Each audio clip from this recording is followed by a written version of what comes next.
ठाणे के भिवंडी एरिया में बनी नई सोसाइटी फ्लावर वैली की एक बिल्डिंग के तीसरे फ्लोर के एक फ्लैट में 28 वर्षीय शिव त्रिपाठी सुबह अपनी पूजा में लीन था। तभी डोरबेल बजी। किचन में काम करती उसकी पत्नी आरती ने दरवाजा खोला। सामने वाले फ्लैट की नैना ने चहकते हुए कहा, गुड मॉर्निंग आरती, दही जमाने के लिए खट्टा देना प्लीज।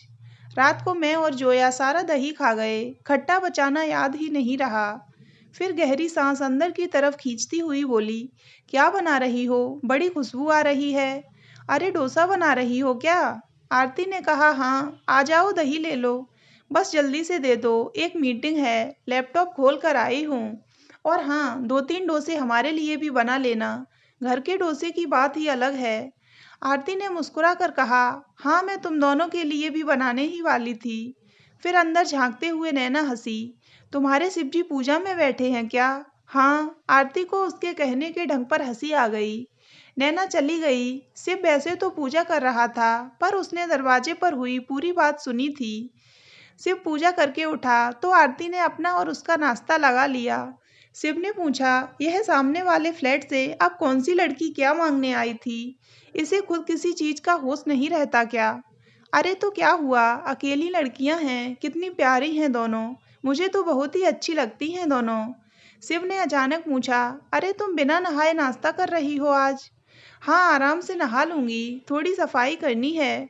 खूब मनमानी करती हो मुंबई आकर। मेरे माँ पिताजी देख लें कि बनारस के इतने बड़े ब्रह्म परिवार की बहू बिना नहाए खाने बैठ जाती है, तो बेचारे यह धक्का कैसे सहन करेंगे? कहकर शिव व्यंग से मुस्कुराया। आरती ने हंसकर कहा, मैं तो जी ही रही हूँ यहाँ आकर। वहाँ पहले अपना परिवार, फिर तुम्हारा कट्टर परिवार। ऐसे अपनी मर्जी से जीना तो वहाँ बड़ा मुश्किल था। बहुत सही समय पर शादी होते ही तुम्हारा ट्रांसफर यहाँ हो गया, मजा ही आ गया। यह कहते हुए उठकर आरती ने शिव के गले में बाहें डाल दी। दोनों के विवाह को साल भर ही हुआ था और शादी होते ही शिव का ट्रांसफर बनारस से मुंबई हो गया था। वे दोनों बातें ही कर रहे थे कि इतने में डोरबेल बजी। इस बार सामने वाले फ्लैट से जोया थी।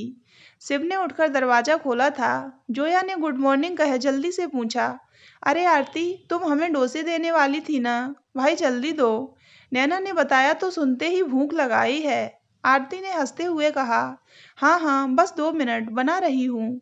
ठीक है, हमारा दरवाजा खुला ही है, जरा पकड़ा देना।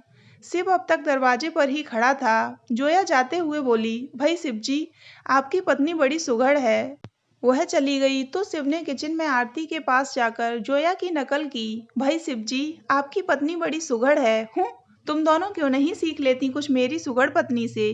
बस बातें बनवा लो इनसे। नाक में दम करके रखती हैं दोनों, पता नहीं कहाँ से रहने आ गई यहाँ। आरती मुस्कुराती रही और नैना व जोया के लिए डोसे बनाती रही। 6 डोसे और नारियल की चटनी लेकर उनके पास गई। प्यार से कहा, लो दोनों गरम गरम खा लो। नैना और जोया फौरन अपने लैपटॉप को स्लीप मोड पर डाल नाश्ता करने बैठ गईं। आरती से कहा, तुम भी बैठो। अपने शिवजी के साथ नाश्ता तो कर ही लिया तुमने, अब चाय हमारे साथ पीकर जाना। या ऐसा करो, तब तक चाय चढ़ा ही दो, साथ पीते हैं। कहकर दोनों नाश्ते पर टूट सी पड़ी। आरती ने उन्हें स्नेह से देखा और उनके ही किचन में चाय चढ़ा दी और फिर चौंकते हुए वापस आई। यह क्या, चाय की पत्ती खत्म है क्या? दोनों ने एक दूसरे को घूर कर देखा, फिर दोनों हंस पड़ी। जोया ने कहा, आरती कॉफी ही बना लो, फिर हम मंगाना भूल गए। एक तो यह नई सोसाइटी है, ठीक से अभी दुकानें भी नहीं हैं, दूर जाने का मन नहीं करता। कल ऑनलाइन ऑर्डर दे रहे थे तो चाय की पत्ती भूल गए। तुम्हारे शिवजी कुछ सामान लेने निकलें तो हमारी भी चाय की पत्ती मंगा देना। तीनों ने हंसी ठहाके के बीच कॉफी पी। नैना और जोया ने आरती को बार बार थैंक्स कहा। फिर नैना के ऑफिस से कॉल आ गई तो वह व्यस्त हो गई। आरती जानती थी कि जोया भी अब ऑफिस के काम करेगी। वह जल्दी ही अपने फ्लैट में लौट आई। फ्लावर वैली अभी नई ही बनी थी। यहाँ अभी बहुत कम दुकानें थीं। अभी तो बिल्डिंग्स में सारे फ्लैट्स में लोग रहने भी नहीं आए थे। आरती के फ्लोर पर 4 फ्लैट थे, जिनमें से 2 अभी बंद थे। इस सामने वाले फ्लैट में 27 साल की नैना और जोया कुछ महीने पहले ही रहने आई थीं। दोनों अभी अविवाहित थीं। जोया लखनऊ की थी और नैना दिल्ली से आई थी। दोनों ही खूब सुंदर, हंसमुख और बेहद मिलनसार स्वभाव की थीं। आते ही उनकी दोस्ती आरती से हो गई थी। आरती उन दोनों से मिलकर बहुत खुश थी। बाकी लोग अभी इस बिल्डिंग में महाराष्ट्रियन थे। भाषा की समस्या और अलग तरह के स्वभाव व्यवहार के कारण आरती और किसी से खुल नहीं पाई थी। वह यहाँ अकेलापन महसूस कर रही थी कि ये दोनों लड़कियां जैसे ही रहने आईं, आरती का मन खिल उठा था। दोनों ही किराएदार थीं और एक ही ऑफिस में काम करती थीं। दोनों के धर्म भी अलग थे, लेकिन दोनों ऐसे रहती जैसे कि सगी बहनें हों। अब आरती के साथ भी उनकी खूब पटने लगी थी। शिव बनारस के एक कट्टर परिवार का पुरातनपंथी सोच वाला लड़का था। उसे मुंबई में अकेले रहने वाली इन लड़कियों पर अक्सर झुंझलाहट सी होती रहती। वह एक पढ़ा लिखा, अच्छे पद पर काम जरूर करता था, पर मन से बहुत पुरानी सोच का लड़का था। उसकी भी कोई गलती नहीं थी, क्योंकि वह जिस परिवार में पला बड़ा था, वहाँ हर चीज अलग कसौटी पर परखी जाती थी। उसके परिवार ने आरती को पसंद ही इसीलिए किया था, क्योंकि आरती का परिवार भी घर की औरतों को धर्म और आस्था के नाम पर पुरानी जंजीरों में बांध कर रखने वाला था। आज़ादी देने के पक्ष में बिल्कुल भी नहीं था। आरती तो जब से इन दोनों लड़कियों से मिली थी, उसके सोचने का, जीने का नजरिया ही बदल सा गया था। नैना और जोया के जीवन के ढंग को देखकर आरती रोज हैरान सी होती। शिव और आरती ने अपने घरों में एक अलग माहौल देखा था। शिव तो फिर भी ऑफिस में मुंबई की वर्किंग लड़कियों के संपर्क में था। आरती के लिए नैना और जोया जैसे दो परियों सी थीं, अलग ही दुनिया में रहती। बड़े मजे से दोनों स्वीकार करती। देखो भाई आरती, घर के कामकाज तो हमें इतने आते नहीं, जो बनता है खा लेते हैं। बस तुम्हारे जैसे पड़ोसी मिलते रहें, अच्छी गुजर जाएगी। शिव ने यह बात सुन ली थी, अंदर आकर बड़बड़ाता रहा, बस बातें करवा लो इनसे, कुछ नहीं आता। यह भी बड़ी शान से बताती हैं। पता नहीं क्या लड़कियां हैं ये, इनके माँ बाप ने इन्हें सिखाया क्या है। बस छोड़ दिया पढ़ा लिखा कर पैसे कमाने के लिए। आरती शांति प्रिय थी। शिव की हर बात को वह मुस्कुरा कर टाल देती। वह सोचती कि शिव की अपनी सोच है, उसे भी अपनी बात कहने का पूरा हक है। दरवाजे की घंटी बजी तो शिव ने ही दरवाजा खोला। कोरोना के चक्कर में सब घर से ही काम कर रहे थे। नैना थी। अरे शिव जी आप। आरती कहाँ है? वॉशरूम में। शिव को उनके शिव जी कहने पर बड़ी चिढ़ होती, पर कुछ कह भी नहीं सकता था। उसने पूछा कुछ काम था, फिर मन में सोचा काम ही होगा, सारा दिन काम से ही तो आती रहती हैं। नैना ने मुस्कुराते हुए कहा, हाँ शिव जी, काम ही है। हम तो काम से ही आते हैं। अभी आप यही सोच रहे थे ना? फिर खुद ही हंस पड़ी। कुछ सामान लेने जाएंगे तो हमारी भी ये एक दो चीजें ले आना। इतने में पीछे से जोया की आवाज आई, नैना हैंड वॉश भी लिख दे लिस्ट में, खत्म हो रहा है। इतने में आरती भी आ गई। अरे अंदर आओ ना, अब तो ऑफिस का पैकअप हो गया होगा। अरे कहाँ पैकअप, वर्क फ्रॉम होम में तो काम खत्म ही नहीं होता। अभी एक मीटिंग है हम दोनों की आरती, बस इस लिस्ट में हमारा हैंड वॉश लिख देना। थैंक यू शिव जी, आपको हम बड़ी तकलीफ देते हैं, क्या करें, इस समय दुकान वाला होम डिलीवरी कर नहीं रहा है। कल ऑनलाइन सामान मंगवाने में कुछ चीज़ें भूल गए हैं। चलो बाय, मीटिंग है हमारी। फिर जाते जाते पलटी, अरे आरती एक बात बताओ, दूध बहुत रखा है हमारा, पनीर कैसे बनाएं उसका? शिव ने जवाब दिया, आजकल तो गूगल और यूट्यूब पर सब पता चल जाता है ना। अकेले रहने वालों के लिए यह बड़ी हेल्प है। नैना हंसी, आरती ही गूगल है हमारी, हमें तो आरती से पूछना अच्छा लगता है। ऐसा लगता है जैसे किसी घर के मेंबर से बात करते हैं। उसके जाने के बाद शिव अंदर आकर बोला, क्या लड़कियां हैं, बस बातें करवा लो इनसे। आरती ने उसके सीने से लगते हुए कहा, कुछ मत कहा करो उन्हें, अच्छी हैं दोनों। हाँ मुझे लिस्ट पकड़ा कर चली जाती हैं। आजकल अपना सामान लाने का टाइम नहीं है, इनका और ला कर दूं। और यह जोया तो है भी दूसरे धर्म की। नैना तो फिर भी चलो पंजाबी है, पर यह जोया से मैं कंफर्टेबल नहीं हो पाता। आरती का चेहरा उतर गया तो शिव चुपचाप सामान लेने चला गया। आरती की जोया और नैना से दोस्ती दिन पर दिन पक्की होती जा रही थी, पर शिव को उन दोनों की लाइफस्टाइल से बड़ी दिक्कत थी। उसका मन होता था कि आरती से कहे कि कोई ज़रूरत नहीं इतना मिक्स होने की, पर आरती को उनके साथ खुश देखकर, हंसते बोलते देखकर वह चुप रह जाता। अब कोरोना की दूसरी वेव शुरू हो गई थी। इस नई सोसाइटी में पहले से ही अभी लोग कम थे। जो थे वे अब घरों में बंद होते जा रहे थे। हर तरफ एक डर का माहौल था। नैना और जोया भी अब कम दिखने लगी थीं। शिव लैपटॉप में व्यस्त रहता, आरती का चेहरा कुछ बुझा सा रहता। अचानक शिव कोरोना की चपेट में आ गया। बुखार और गले के दर्द से जब वह सुबह जागा तो समझ गया कि कोरोना के लक्षण हैं। उसकी तबीयत काफ़ी खराब होने लगी तो आरती घबरा गई। उसने इंटरकॉम से नैना को सूचना दी और रोने लगी। नैना ने कहा, जरा भी परेशान मत होना, हम हैं ना।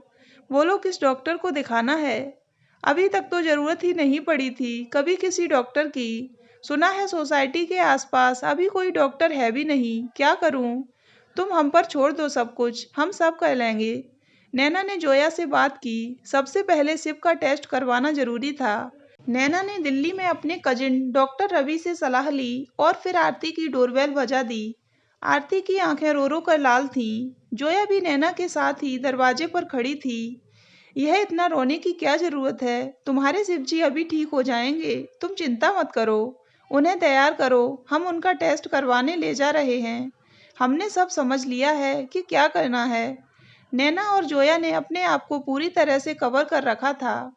आरती ने कहा, कैसे लेकर जाओगी? मुझे तो ड्राइविंग नहीं आती।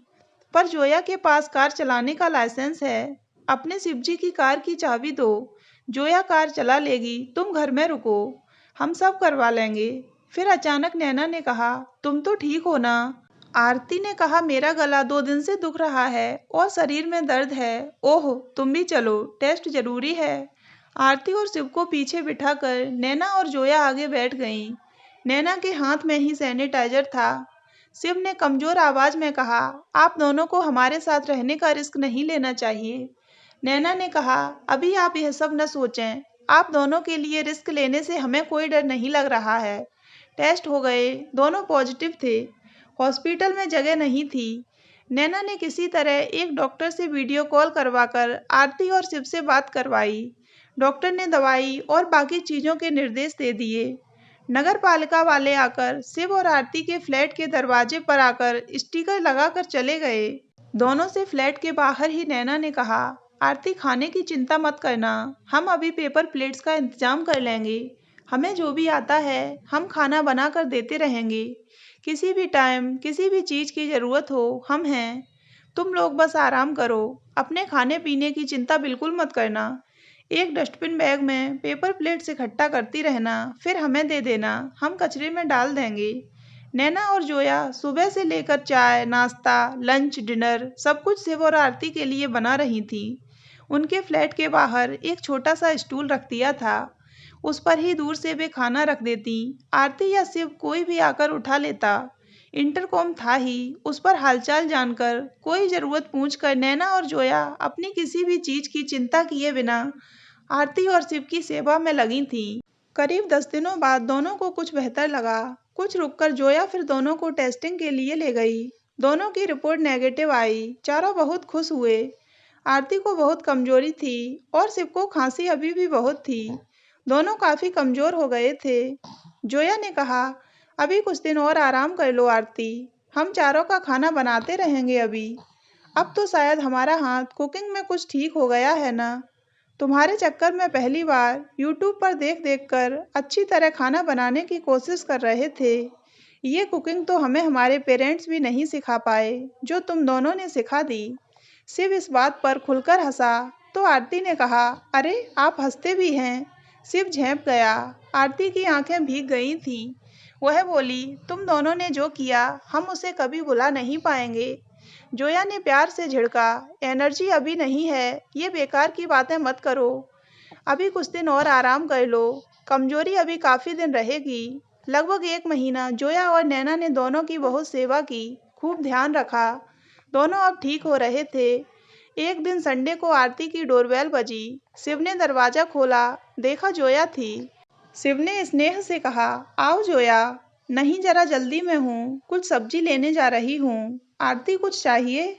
शिव ने कहा, अरे मैं अब ठीक हूँ, मैं ले आऊँगा। तुम्हें भी कुछ चाहिए तो बता दो। पक्का आप इतने ठीक हैं कि बाहर जाकर कुछ लाएंगे? हाँ, काफ़ी ठीक लग रहा है। आजकल दुकानें थोड़ी देर के लिए ही खुलती हैं, भीड़ हो जाती है, तुम लोग अभी मत जाओ, मैं ले आऊँगा। तुम लोगों को भी कोरोना से बचना है। तो ठीक है, यह लिस्ट है और अपने पास रख लेना सामान। मैं थोड़ा और सो लेती हूँ फिर। उठकर ले लेंगे सामान। नैना भी सोई हुई है। फिर अंदर झांकते हुए बोली, अरे आरती, तुम क्या बनाने लगी आज? पोहा बना रही हूँ, तुम लोगों के लिए भी। वाह, बढ़िया। सुनो, गरम गरम ही दे देना फिर, खाकर ही सोऊंगी। कहकर जोया जोर से हंसी। जोया सामने वाले अपने फ्लैट में चली गई।